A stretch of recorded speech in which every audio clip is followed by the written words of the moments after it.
Vaciando yo per la aldea,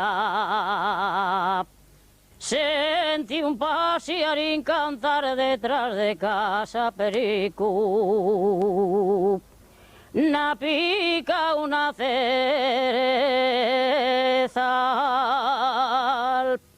que pasearu será ese,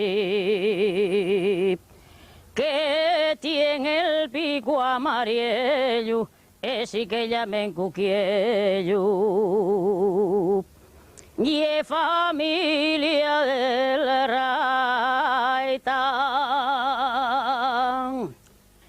Es una delicia estar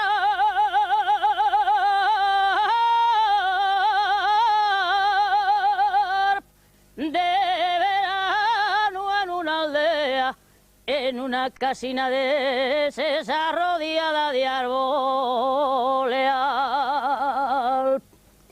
Y cuando sale la aurora y oyes a mirlo cantar,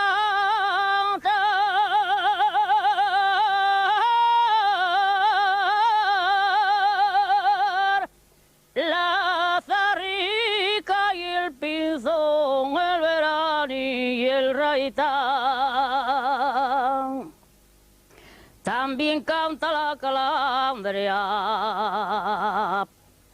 el malvis y el veredero,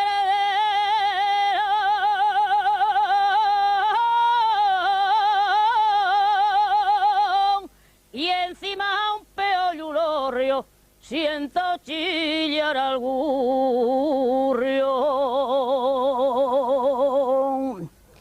Ese siempre canta igual, porque no sabe otro son, cría de Basioleste y es compañero del ratón. ¿Dónde está Pachu Perico? Talla detrás del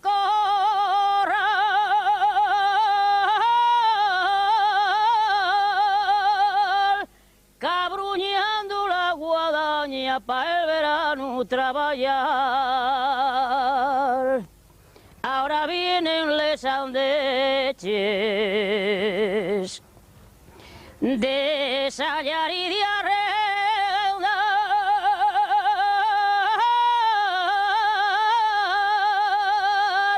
y comerles patatines a la ullera de